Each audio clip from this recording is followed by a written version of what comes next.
Mari kita satu dalam doa. Sungguh Engkau begitu baik bagi kami ya Tuhan. Kebaikan-Mu Tuhan selalu ada dalam kehidupan kami. Kebaikan-Mu menuntun kami untuk semakin dekat dengan Engkau. Kebaikan-Mu ya Tuhan selalu mengangkat kami ketika kami lemah. Ketika kami berada dalam satu keadaan kesulitan, Engkau tidak pernah jauh dari kami. Engkau tidak pernah jauh beranjak dari kami. Tetapi Engkau Allah yang sangat peduli akan kehidupan kami umat-Mu ya Tuhan. Terima kasih ya Bapa. Pada pagi hari ini menjelang siang kami siap untuk diberkati melalui kebenaran firman-Mu. Dalam nama Yesus Tuhan kami berdoa. Amin. Silakan duduk. Terima kasih, kita pagi hari ini ada tamu spesial dari Cirebon, Pak David dan tim. Terima kasih bisa bersama-sama dengan kami.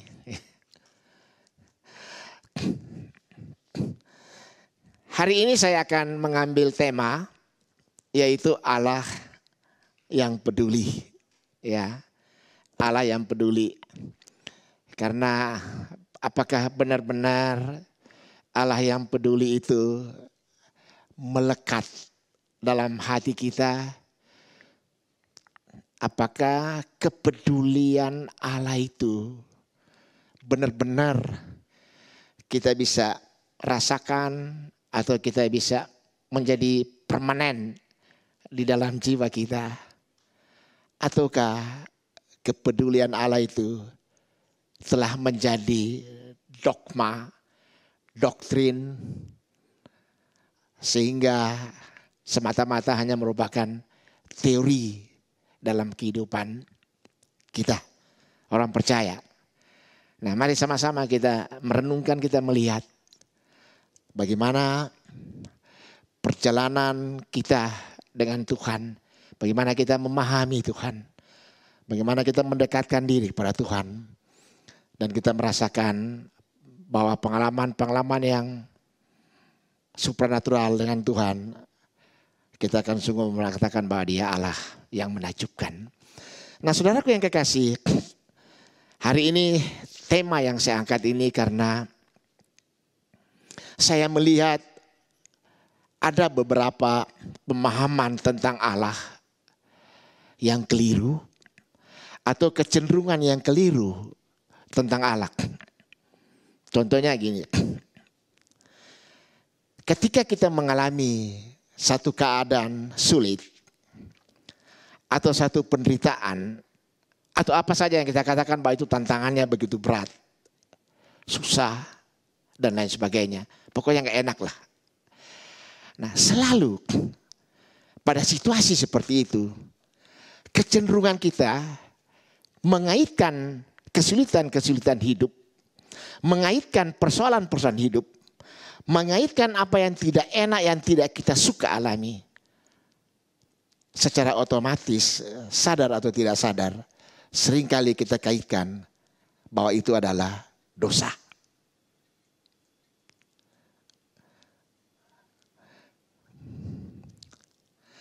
Atau kadang-kadang saudaraku yang kekasih, dengan spontan kita mulai berpikir, jangan-jangan akibat yang aku dapat ini karena satu kesalahan yang aku perbuat. Dan lebih jauh daripada itu, kita mulai menghukum diri kita sendiri atau menyalahkan diri kita sendiri karena pasti ada dosa atau pelanggaran di dalam hidup kita sehingga kita mengalami kesulitan hidup itu.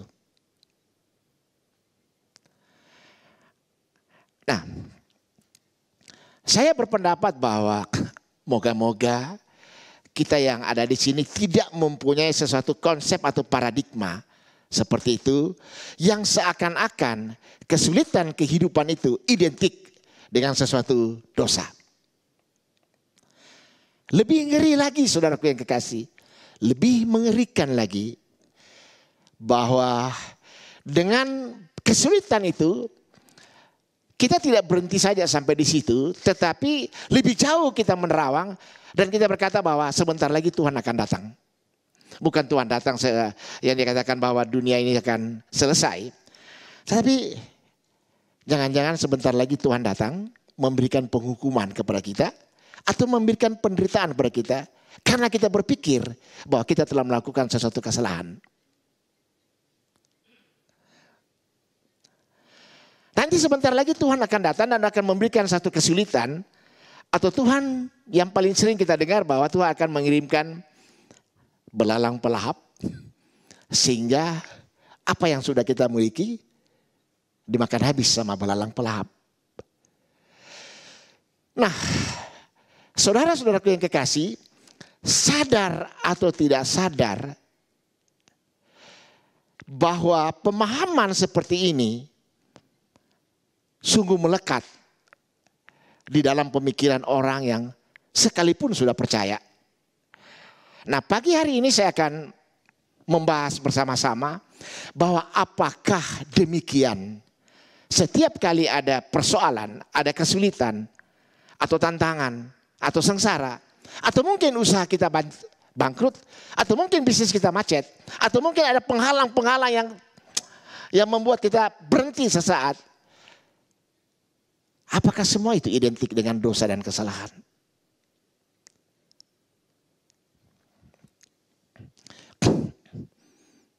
Pada waktu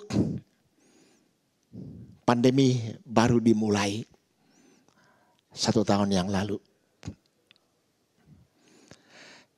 Jujur kita katakan bahwa sebagian orang percaya takut kalau keluarganya terinfeksi COVID-19. Yang pertama takut karena penyakitnya belum ditemukan obatnya. Tetapi yang kedua, yang paling juga tidak bisa dihindari akan ketakutannya yaitu jangan-jangan dia kena COVID karena ada dosa dalam dirinya. Sehingga saudara yang kekasih, orang kok kena COVID kayaknya kutukan. Kayaknya aib dalam keluarga. Nah, ini yang saya mau katakan bahwa tidak selamanya itu harus selaras dan segaris antara apa yang kita alamin diidentikan dengan satu pelanggaran atau dosa. Tidak selamanya. Dan dapat saya katakan bahwa tidak selamanya. Lalu Allah digambarkan di sini sepertinya Allah begitu menakutkan. Sepertinya Allah begitu ekstrim. Karena ketika ada pelanggaran dan kesalahan itu, dia turun dengan hukuman, memberikan penghancuran, memberikan penderitaan, atau memberikan kesulitan-kesulitan hidup. Nah, kalau kita lihat pada dasarnya, kita manusia selalu ingin dekat dengan Tuhan. Kita selalu manusia ingin membangun relasi dengan Tuhan. Kita ingin mengenal pribadi dengan Tuhan lebih dekat lagi. Ingin mengalami pengalaman pribadi dengan Tuhan. Karena kekristenan adalah hubungan dan pengalaman pribadi dengan Tuhan. Dan bukan sekedar identitas atau lembaga agama. Nah, untuk hal itu saudara yang kekasih, kita harus memiliki pemahaman yang baik tentang Allah. Karena kalau tidak, kita akan mengalami dalam masalah perjalanan iman kita. Hubungan kita dengan Tuhan akan terganggu karena pemahaman yang keliru tentang Allah. Kita akan lebih sering menyalahkan Tuhan daripada mensyukuri dalam kehidupan yang kita alami bersama Tuhan. Ketika kita berada dalam satu masalah atau situasi sulit, kebaikan Allah hanyalah menjadi teori semata-mata. Kita akan melupakan kebaikan-kebaikan atau pertolongan Tuhan yang pernah kita alami. Kita pasti akan menyalahkan Tuhan atau meragukan akan janji-janji Tuhan. Dalam hati kita, apakah Tuhan masih relevan dalam situasi sulit yang saya hadapi? Apakah lebih relevan apabila saya menggunakan segala macam cara untuk mengatasi kesulitan-kesulitan yang sedang saya alami? Nah, saudaraku yang kekasih, saya ingin memperlihatkan satu contoh di dalam Mazmur pasal yang ke-27, yaitu slide yang kedua. Mazmur ya, pasal 29. Untuk selamanyakah Tuhan menolak dan tidak kembali bermurah hati lagi? Sudah lenyapkah untuk seterusnya kasih setianya? Telah berakhirkah janji itu berlaku turun-temurun? Sudah lupakah Allah menaruh kasihan? atau ditutup-tutupnya ke rahmatnya karena murkanya sela, maka kataku, inilah yang menikam hatiku, bahwa tangan kanan yang maha tinggi telah berubah. Pemazmur ketika dia mengalami sesuatu kesulitan dalam perjalanan imannya atau dalam kehidupannya, pemazmur terguncang jiwanya. Karena dia berpikir ada satu kontradiksi di dalam pemahamannya. Di satu sisi Allah tidak mungkin begitu. Tapi pada sisi lain dia katakan, kenapa aku sedang alami persoalan ini? Pemazmur bereaksi keras ketika mengalami kesulitan.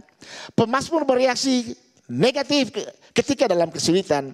Pemazmur melupakan kebaikan-kebaikan Tuhan yang pernah dialami. Pemazmur mulai menyalahkan Tuhan, mulai meragukan kasih dan janji-janji Tuhan. Kebaikan-kebaikan Tuhan yang pernah dialaminya hanyalah teori atau doktrin. Seolah-olah Tuhan adalah Allah yang memberi hukuman, Allah tidak peduli lagi, Allah telah ingkar janji. Seolah-olah Allah mengizinkan sengsara atau kesulitan dan penderitaan yang dialami.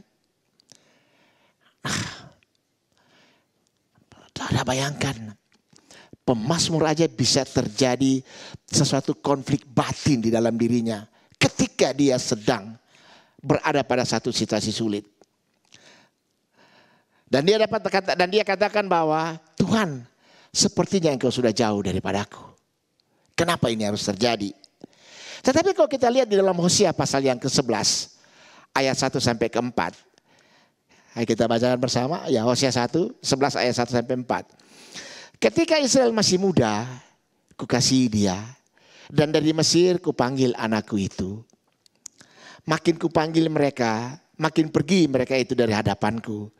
Mereka mempersembahkan korban kepada para Baal dan membakar korban kepada patung-patung. Padahal akulah yang mengajar Efraim berjalan dan mengangkat mereka di tanganku.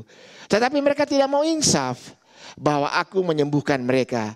Aku menarik mereka dengan tali kesetiaan, dengan ikatan kasih.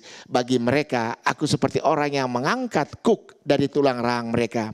Aku membungkuk kepada mereka untuk memberikan mereka makan. Amin. Di satu sisi ketika pemazmur sedang mengalami satu situasi sulit, reaksi yang spontan yang ada dalam diri pemazmur, seakan-akan dia tidak terima. Dia mengatakan, kenapa ini harus terjadi? Mengapa ini harus saya alami? Terjadi konflik, saudara yang kekasih. Tetapi kita lihat pada posisi Hosea ada salah satu perbedaan yang sangat mencolok. Hosea mengatakan bahwa Allah rindu terbangun relasi yang akrab dengan kita orang percaya. Allah rindu dekat dengan kita dan mau memberkati kita. Allah tidak pernah akan melupakan janjinya. Ketika Israel masih muda, kukasihi dia, dari Mesir kupanggil anakku itu. Itulah hati Tuhan. Itu hati Tuhan pada kita. Allah rindu dekat dengan kita dan mau memberkati kita. Allah tidak pernah akan melupakan janjinya. Apakah Allah kejam? Apakah Allah menakutkan? Apakah Allah sifatnya menghancurkan? No. No.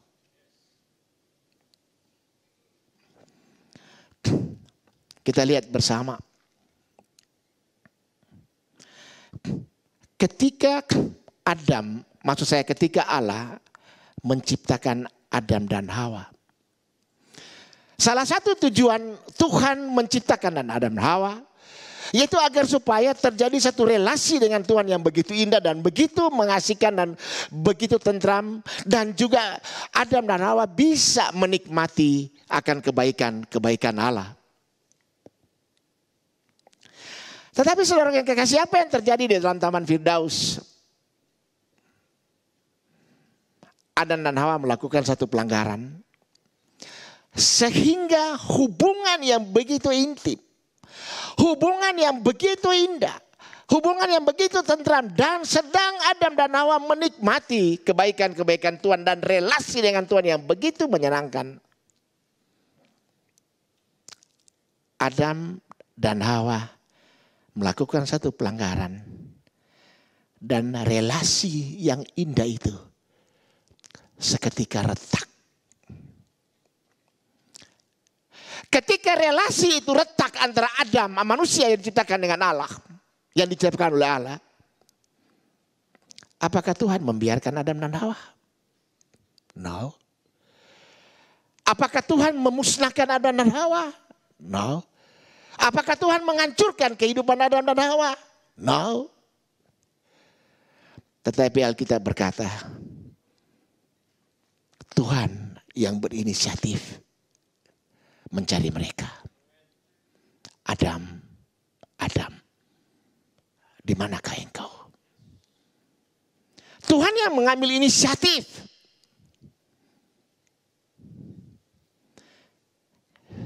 Kalau demikian, kembali kita bertanya kepada Pemazmur pasal 77 tadi. Apa yang kau ragukan tentang Allah sudah jauh daripada umatnya? Kenapa yang kau sendiri yang konflik dalam batinmu? Bahwa seakan-akan Allah lupa akan janjinya. Tapi saudaraku yang kekasih, Hosea tadi memperlihatkan bahwa Allah tetap setia dan tidak pernah ingkar janji. Ketika Adam dan Hawa jatuh, ketika hubungan retak, relasi letak dengan Tuhan, Tuhan yang berinisiatif mencari Adam. Adam, Adam, di manakah engkau?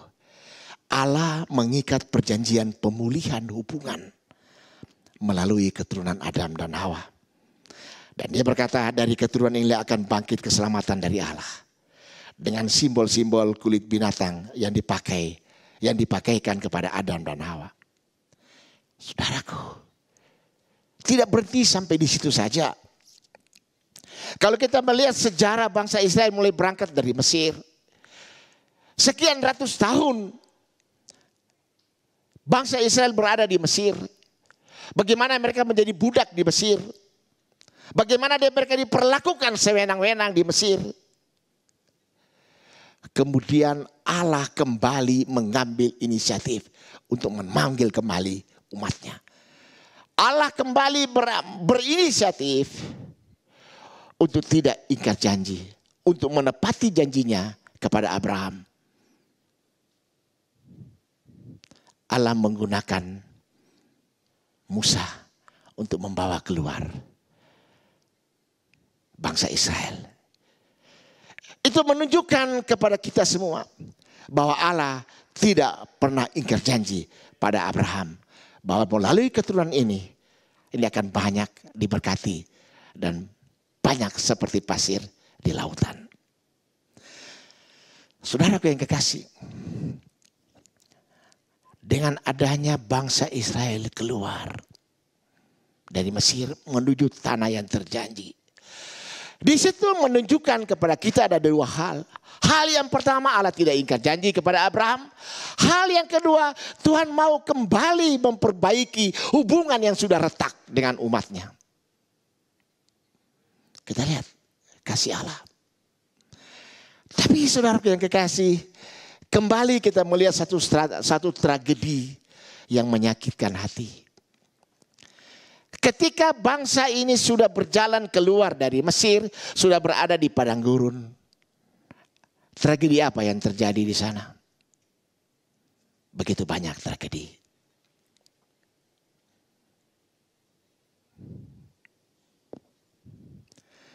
Allah dikecewakan sekalipun mereka telah mengalami kebaikan Allah dan menyaksikan dahsyatnya 10 tulah di Mesir.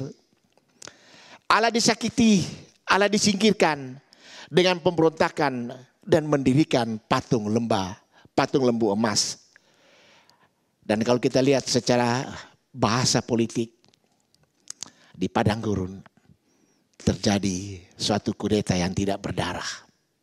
Kalau bahasa politik, kudetanya di mana?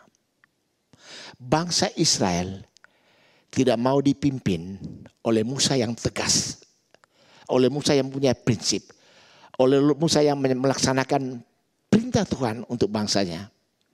mereka menggantikan Musa dengan Harun saudaranya. Karena mereka tidak mau dipimpin oleh Musa, mereka terjadi menggantikan Musa dengan Harun, Harun dengan Musa. Kemudian mereka menggantikan Allah mereka dengan lembu patung emas. Kudeta tidak berdarah yang gagal.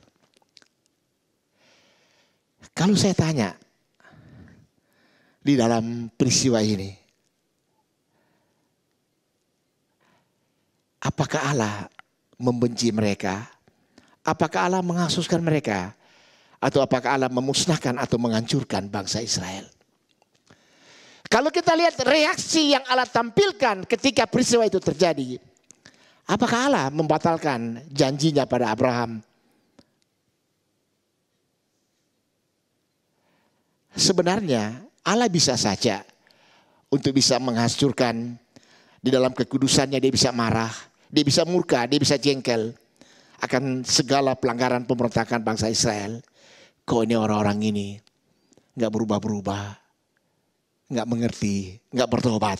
Tetapi Allah tidak melaksanakan hukumannya, melainkan Allah mengampuni dan mengasihi mereka. Tidak pernah putus-putusnya pengasihan Allah akan mereka. Coba kita lihat pada slide yang keempat, yaitu Hosea pasal 11 ayat 8 sampai 9. Saya bacakan buat saudara. Masakan aku membiarkan engkau, hai Efraim? Menyerahkan engkau, hai Israel? Masakan aku membiarkan engkau seperti Atma, membuat engkau seperti Seboim? Hatiku berbalik dalam diriku, belas kasihanku bangkit serentak. Aku tidak akan melaksanakan murkaku yang bernyala-nyala itu. Tidak akan memisahkan Efraim kembali, sebab aku ini Allah dan bukan manusia, yang kudus di tengah-tengahmu, dan aku tidak datang untuk menghanguskan. Belas kasihan Allah bangkit seketika. Allah tidak melaksanakan murkanya yang menyala-nyala. Allah tidak memusnahkan manusia. Allah bukan Allah yang ingkar janji. Sekalipun kita manusia sering memojokkan atau menyalahkan Allah, saya tidak mengerti kenapa generasi selalu mengidentikan bahwa ada persoalan, ada kesulitan, diidentikan dengan satu pelanggaran dan dosa. Saudaraku yang kekasih, kita lihat contoh peristiwa Elia dan janda di Sarfat. Coba kita baca dia punya ayatnya. Slide yang kelima. 1 Raja-Raja pasal 17 ayat 8 sampai 16. Ya. Maka datanglah firman Tuhan kepada Elia, bersiaplah, pergilah ke Sarfat yang termasuk wilayah Sidon, dan diamlah di sana. Ketahuilah, aku telah memerintahkan seorang janda untuk memberi engkau makan. Sesudah itu ia bersiap, lalu pergi ke Sarfat. Setelah ia sampai ke pintu gerbang kota itu, tampaklah di sana seorang janda sedang mengumpulkan kayu api. Ia berseru kepada perempuan itu, katanya, cobalah ambil bagiku sedikit air dalam kendi supaya aku minum. Ketika perempuan itu pergi mengambilnya, ia berseru lagi, cobalah ambil juga bagiku sepotong roti. Perempuan itu menjawab, demi Tuhan Allahmu yang hidup, sesungguhnya tidak ada roti padaku sedikit pun, kecuali segenggam tepung dalam tempayan dan sedikit minyak dalam buli-buli. Dan sekarang aku sedang mengumpulkan 2-3 potong kayu api. Kemudian aku mau pulang dan kami mengolahnya bagiku dan bagi anakku. Dan setelah kami memakannya, maka kami akan mati. Tetapi ia berkata kepadanya, janganlah takut, pulanglah. Buatlah seperti yang kukatakan, tetapi buatlah lebih dahulu bagiku sepotong roti bundar kecil daripadanya, dan bawalah kepadaku. Kemudian barulah buatlah kau buat bagimu dan bagi anakmu. Ayat 14. Sebab beginilah firman Tuhan Allah Israel, tepung dalam tempayan itu tidak akan habis, dan minyak dalam buli-buli itu pun tidak akan berkurang, sampai pada waktu Tuhan memberi hujan ke atas muka bumi. Ayat 15. Lalu pergilah perempuan itu dan berbuat seperti yang dikatakan Elia. Maka perempuan itu dan dia serta anak perempuan itu mendapat makan beberapa waktu lamanya. Tepung dalam tempayan itu tidak habis dan minyak dalam buli-buli itu tidak berkurang, seperti firman Tuhan yang diucapkan dengan perantaraan Elia.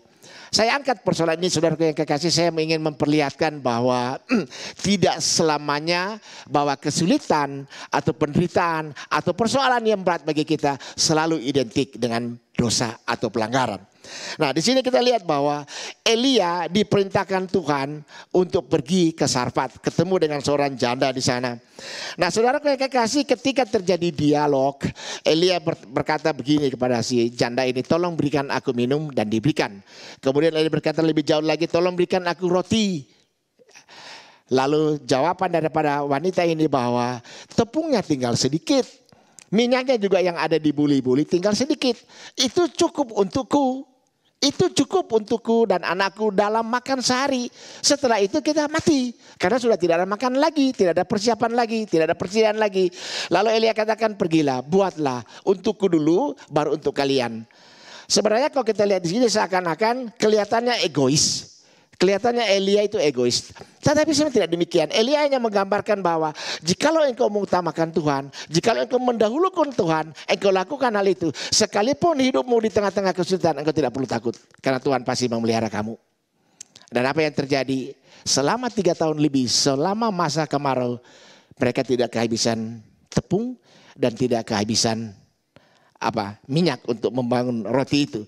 Nah, saudara yang kekasih, apakah semua penderitaan yang dialami oleh wanita dari Sarfat ini identik dengan satu pelanggaran? Belum tentu. Kita lihat pada slide selanjutnya, yaitu slide 8.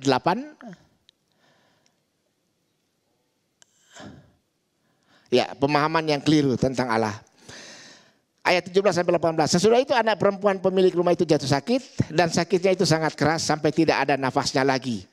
Kata perempuan itu kepada Elia, apakah maksudmu datang kemari, ya abdi Allah? Singgahkah engkau kepadaku untuk mengingatkan kesalahanku dan untuk menyebabkan anakku mati. Nah, anaknya jatuh sakit dan meninggal. Wanita ini menyalahkan Elia. Wanita ini keliru memahami tentang Allah. Wanita ini berpikir bahwa kematian anaknya diakibatkan karena dosa. Wanita ini mengaitkan kesengsaraan, penderitaan, kesulitan dan kematian anaknya dikaitkan dengan dosa. Wanita ini memandang Allah sebagai Allah yang mematikan, menghukum, menakutkan, menghancurkan. Nah, saya bilang bahwa inilah pemahaman yang keliru. Tidak ada doktrin atau pemahaman yang menyatakan bahwa setiap penderitaan, kesulitan, kegagalan sebagai akibat daripada dosa. Tidak ada kaitannya setiap kesulitan atau penderitaan selalu diakibatkan karena dosa. Kalau demikian, apabila tidak ada penderitaan, apabila tidak ada hal-hal yang buruk, apabila tidak ada kesulitan, berarti tidak ada dosa. Apabila setiap kesulitan identik dengan dosa, nah kalau tidak ada kesulitan, tidak ada satu kehidupan yang buruk, berarti apakah tidak ada dosa?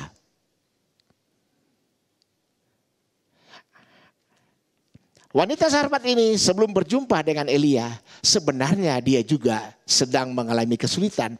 Yaitu tepung dan minyak tinggal untuk sekali makan. Setelah itu mereka mati karena kehabisan makanan. Tetapi fakta menyatakan ketika dia berjumpa dengan Elia, ketika dia melaksanakan apa yang diperintahkan oleh Elia, firman Allah mengatakan 3 tahun lebih selama masa kemarau mereka tidak kehabisan tepung dan minyak di dalam buli-buli. Nah, saudaraku yang kekasih, apakah semua penderitaan dan kesulitan hidup identik dengan dosa? Tidak, dan tidak selamanya demikian. Memang sebaiknya ada koreksi atau introspeksi dalam kehidupan kita. Tetapi jangan membuat diri kita rasa bersalah atau gelisah atau ketakutan yang berlebihan sehingga menghancurkan semangat hidup kita dan melemahkan pengampunan dan kasih Allah. Kemudian contoh yang kedua yang ingin saya perlihatkan kepada saudara, yaitu peristiwa Ayub. Ketika Ayub di dalam penderitaan, Ayub pada waktu itu sedang mengalami satu penderitaan yang sangat berat sekali, yaitu kalau kita katakan Indonesia adalah borokan, ya, jadi luka-luka badannya, kayak kudisan gitu. Dan saking sangat parah sekali, Itu teman-teman sahabat-sahabat dekatnya Ayub, mereka menuduh Ayub bahwa Ayub, penderitaan yang engkau alami itu akibat karena dosa. Dan mereka berkata, sahabat-sahabat dekat daripada Ayub, mereka berkata kepada Ayub, begini Ayub, lebih baik engkau mengaku akan dosa dan kesalahan yang engkau lakukan, maka engkau akan pasti lepas dari penderitaan itu. Dan mereka sudah memberikan satu statement bahwa Ayub, engkau menderita seperti ini karena pasti ada dosa atau ada kesalahan atau ada dalam pelanggaran yang engkau lakukan di dalam hidupmu sehingga engkau menderita sengsara seperti ini. Oleh sebab itu, untuk engkau lolos dari situ lebih baik engkau mengaku akan dosa dan kesalahan kamu. Tetapi dari pribadi Ayub tidak melihat bahwa ada satu pelanggaran dosa sehingga konsekuensinya seperti yang dialami penyakit kulit borok itu. Dan Alkitab mengatakan bahwa Ayub adalah seorang pribadi yang hidup saleh.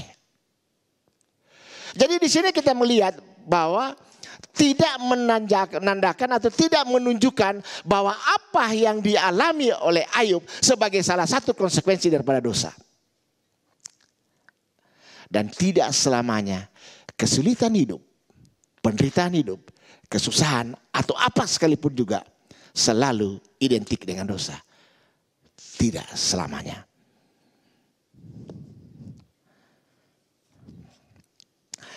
Coba kita lihat slide berikutnya. Yohanes pasal 9 ayat 1-3. Ya. Waktu Yesus sedang lewat, ia melihat seorang yang buta sejak lahirnya. Murid-muridnya bertanya kepadanya, Rabi, siapakah yang berbuat dosa? Orang inikah? Orang ini sendiri atau orang tuanya sehingga ia dilahirkan buta? Jawab Yesus, bukan dia dan bukan juga orang tuanya. Tetapi karena pekerjaan-pekerjaan Allah yang harus dinyatakan di dalam dia. Sejajar? Enggak kan? Bukan dia dan bukan juga orang tuanya. Lalu siapa? Kemuliaan Allah nanti akan dinyatakan lewat peristiwa ini. Siapa yang bersalah? Enggak ada. Tidak selamanya kesulitan, kesengsaraan itu identik dengan pelanggaran. Kalau kita lihat pada waktu Yesus menjalankan misi penyelamatan di dunia ini, Alkitab memperlihatkan kepada kita. Sejak Yesus ditangkap, Yesus diadili, Yesus disiksa. Kemudian dia dianiaya, dia siksa terus sampai ke kayu salib. Penderitaannya begitu hebat. Lalu kita bertanya dalam diri kita, apakah penderitaan yang dialami oleh Yesus sebagai salah satu konsekuensi daripada dosa? No. Apakah para rasul dan para nabi yang martir karena konsekuensi dosa? No. Pemahaman dan doktrin yang keliru ini akan membawa kita salah memahami tentang Allah. Coba kita lihat slide berikutnya, yaitu 1 Raja-Raja pasal 17 ayat 19, 21-22. Ketika anak daripada janda di Sarfat ini sakit dan mati, reaksi Elia berkata begini, berikanlah anakmu itu kepadaku. Elia mengambilnya dan dari pangkuan perempuan itu dan membawanya naik ke kamarnya di atas. Dan mebaringkan anak itu di tempat tidurnya. Lalu ia mengunjurkan badannya di atas anak itu 3 kali. Dan berseru kepada Tuhan, katanya, ya Tuhan Allahku, pulangkanlah kiranya nyawa anak ini ke dalam tubuhnya. Tuhan mendengar permintaan Elia itu. Dan nyawa anak itu pulang ke dalam tubuhnya. Sehingga ia hidup kembali. Saudaraku yang kekasih, saya melihat Elia tidak berdoa seperti pada umumnya. Tuhan, tolong bangkitkan anak muda ini. Elia tidak berdoa demikian. Tuhan, engkau tidak kasihan pada ibunya yang janda. Tuhan, engkau tidak hidupkan anak muda ini. Siapa nanti yang urus ibunya yang sudah janda? Sepertinya Tuhan tidak mengerti atau perlu diingatkan akibat-akibat kalau anak muda ini meninggal. Tuhan, saya klaim akan janjimu, sembuhkan anak muda ini. Tetapi saudaraku yang kekasih, Elia berdoa begini, ya Tuhan Allahku, pulangkanlah nyawa anak ini ke dalam tubuhnya. Ya Tuhan Allahku, berikanlah kembali kehidupan anak ini. Berikanlah kembali nyawa anak ini supaya dia hidup kembali. Kalau saya bertanya dalam hati saya, kenapa Elia bisa berdoa seperti ini? Ya Tuhan Allahku, pulangkanlah nyawa anak ini ke dalam tubuhnya. Dia tidak memohon, Tuhan memberikan kehidupan, kembalikan kehidupannya kepada anak ini. Tetapi hanya berkata, ya Tuhan pulangkanlah nyawa anak ini ke dalam tubuhnya. Saya melihat di sini beberapa hal. Yang pertama, Elia mempunyai pemahaman yang benar tentang Allah yang dia percaya. Elia tidak melihat bahwa setiap kesulitan pergumulan dikaitkan dengan dosa. Elia paham dan mengerti bahwa Allah berdaulat atas seluruh aspek hidup manusia. Kedaulatan Allah terhadap manusia sampai hal-hal yang terkecil sekalipun. Sekecil apapun tidak ada yang lepas dari kedaulatan Allah, termasuk kematian. Oleh sebab itu Elia berdoa dengan demikian tegas. Tuhan kembalikan nyawa anak ini ke dalam tubuhnya dan dia memperoleh hidup. Elia begitu yakin kepada Allahnya bahwa Allah itu adalah Allah yang berdaulat atas hidup manusia. Tidak ada hal yang sekecil pun lepas daripada kedaulatan Allah. Jadi semua di dalam kehidupan manusia sekecil apapun juga tidak akan lepas dari kedaulatan Allah.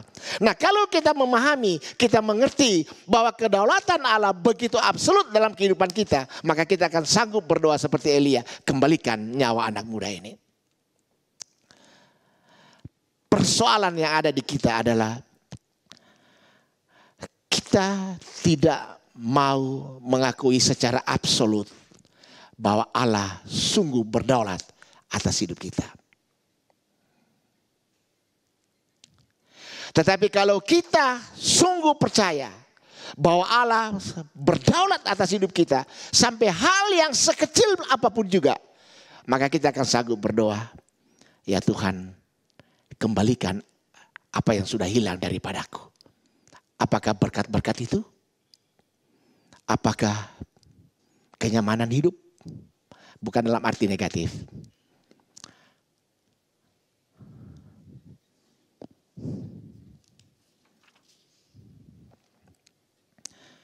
Apakah mungkin telah hilang kesuksesan dan keberhasilan yang sudah saya alami? Atau apakah berkat-berkat yang sudah ku alami semua hilang, Tuhan telah pergi, tolong itu dikembalikan. Karena Engkau yang berdaulat atas hidupku.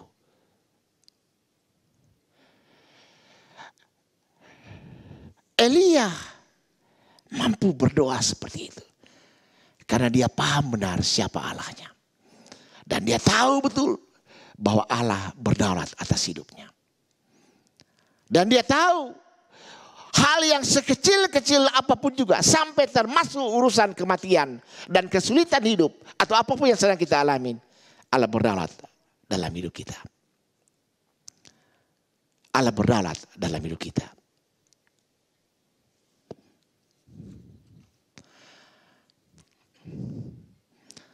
Coba kita kembali lihat di dalam Hosea pasal 11 ayat 1 sampai 4. Ketika Israel masih muda, kukasihi dia, dan dari Mesir kupanggil anakku itu. Maka kupanggil mereka, makin pergi mereka itu dari hadapanku. Mereka mempersembahkan korban kepada para Baal dan membakar korban kepada patung-patung. Padahal akulah yang mengajar Efraim berjalan dan mengangkat mereka di tanganku. Tetapi mereka tidak mau insaf bahwa aku menyembuhkan mereka. Aku menarik mereka dengan tali kesetiaan, dengan ikatan kasih. Bagi mereka aku seperti orang yang mengangkat kuk dari tulang rahang mereka. Aku membungkuk kepada mereka untuk memberi mereka makan. Masakan aku membiarkan engkau hai Efraim, menyerahkan engkau hai Israel? Masakan aku membiarkan engkau seperti Atma, membuat engkau seperti Seboim? Hatiku berbalik dalam diriku, belas kasihku bangkit serentak. Aku tidak akan melaksanakan murkaku yang menyala-nyala itu, tidak akan membinasakan Efraim kembali. Sebab aku ini Allah dan bukan manusia, yang kudus di tengah-tengahmu, dan aku tidak datang untuk menghanguskan. kasih setiaku bangkit serentak seketika. Sebagai Allah yang Maha Kudus, sebagai Allah yang Maha Adil, ketika dia melihat pemberontakan yang dilakukan oleh bangsa Israel, yang seharusnya dengan kekudusan Allah, Allah bisa aja marah, Allah bisa aja murka, Allah bisa aja melakukan sesuatu terhadap bangsa Israel. Tetapi dalam saat yang sama, kasih Allah bangkit seketika. Yaitu dia mengasihi bangsa Israel. Dia menolong bangsa Israel. Dia menarik kembali, memulihkan kembali hubungan yang sudah retak. Dia memperlihatkan kembali janjinya kepada Abraham. Bahwa dia tetap memberkati kita semua. Amin.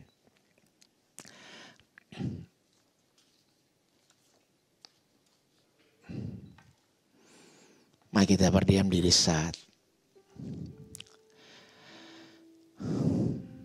kita renungkan kebenaran firman Tuhan yang baru kita dapatkan tadi. Bahwa tidak selamanya kesulitan atau apapun yang sedang kita alami identik dengan pelanggaran atau dosa. Tapi mungkin saja itu diizinkan Tuhan agar supaya kita semakin dekat, semakin melekat dengan Tuhan. Mungkin juga persoalan-persoalan itu diizinkan agar supaya kita semakin matang atau semakin dewasa bersama dengan Tuhan. Atau mungkin juga agar supaya kita lebih mengetahui apa sebenarnya yang Tuhan kehendaki dalam kehidupan kita. Dan bukan berarti kesulitan dan persoalan dalam hidup kita itu diakibatkan karena pelanggaran dan dosa. Kita berdoa. Kami bersyukur, terima kasih ya Tuhan akan kebenaran firman-Mu.